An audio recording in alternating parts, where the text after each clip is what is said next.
Abuse does not respect any gender, race, or ethnicity. It doesn't only happen to poor people or black or Hispanics. Abuse can happen to anyone, rich or poor. It can happen to any female or male, at any age, being child, elderly, or adult. Confidentiality makes health professionals guard all patients' information.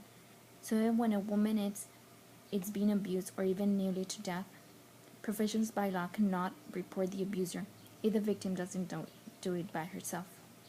My name is Topacio Ramos, and I will be talking to you about advocating for abuse victims.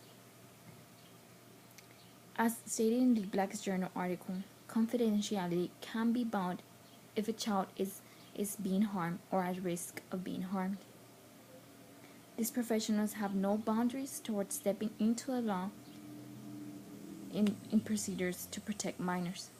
So let's say, for example, this little girl, 5-year-old girl, comes to her daily visits to the clinic.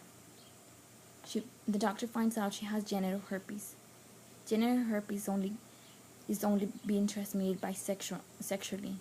So this girl is considered, she cannot decide right now if she wants to have sexual acts with someone. So in this case, she would be considered being at risk. Not even being at risk, she's being harmed already by abuse. So that doctor must report this to the police because she's being abused. And by this, many kids have been saved by this law. They have been taken away from the abuser, from the batterer, from people that scream at them and even have sexual acts on them.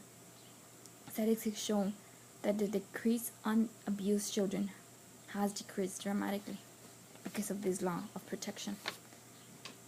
Now, elderly adults. Elderly adults are considered from person ages 60 and older. However, they are considered a vulnerable population too,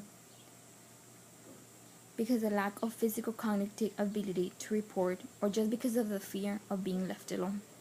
Usually these adults are threatened by usually by family members, that if they don't do what the adult is saying, they will be left alone, they will kick them out of their house. However, one time we saw at a retama that I worked, that this elderly patient was always taken away, was always picked up by a family member. However, this family member would always come only once a month, usually when this patient would receive his paycheck. However, when he came back, he would always come sad and crying. So we had to be advocates for this patient. We talked to him and we found out he was really sad because he said that his family member would always take him out but only pick up his money and scream to him very bad things, that he wasn't good at all for anything, and leave him back at the retama. So we had to be advocates for him. We had to protect this patient. So we speak up, and now this law has been shown to all the patients, to every person, that they are protected, that they will not be alone, that they will be given a good home and shelter, and that people will protect them. They will not be alone ever. So by this, elderly are speaking up now. They are saying when they have been abused. They are saying if they are being treated bad. And many cases of abuse for this elderly has decreased too. However, in abused women or elderly or adults, the case changes, is very different. Confidentiality cannot be breached or broken when an adult is being harmed. Because of this, adults are considered to be able to speak up for themselves. However, usually these victims go through many situations very horrible. Usually they find them at the emergency rooms because they have been stabbed, they have been hit, battered, screamed at. So usually they need help, mentally and physically help. So doctors can send them, can tell them that they could go help, that they need help, they need psychological help, that they to find some counselor.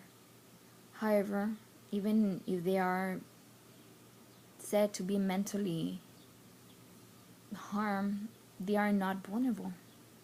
So statistics show that murder and abuse has been increasing in this population. So many of the victims don't speak up. Why would that be? Because they are scared. They have been threatened. They speak up. They say something about the abuser. They will be killed. So they cannot say anything. They are scared. They don't even, most of the women can't even see out of the door or the window, because the abuser is so mean that they are just there living for nothing. However, they still are not considered vulnerable.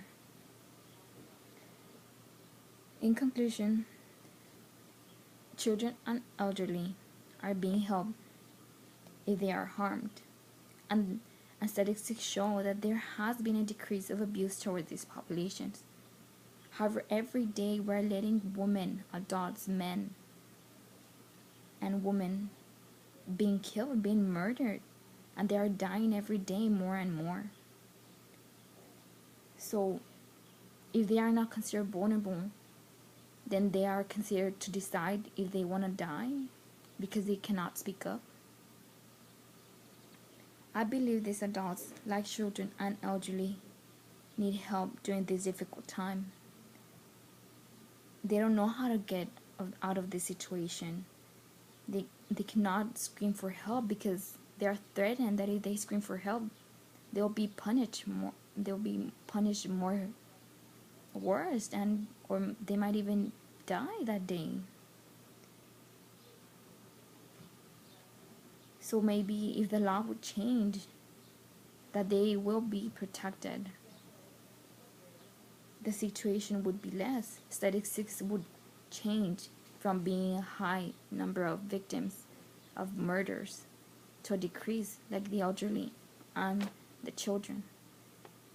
I believe we should advocate for these people because they are also being harmed every day.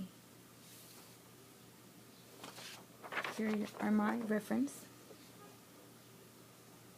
and thank you.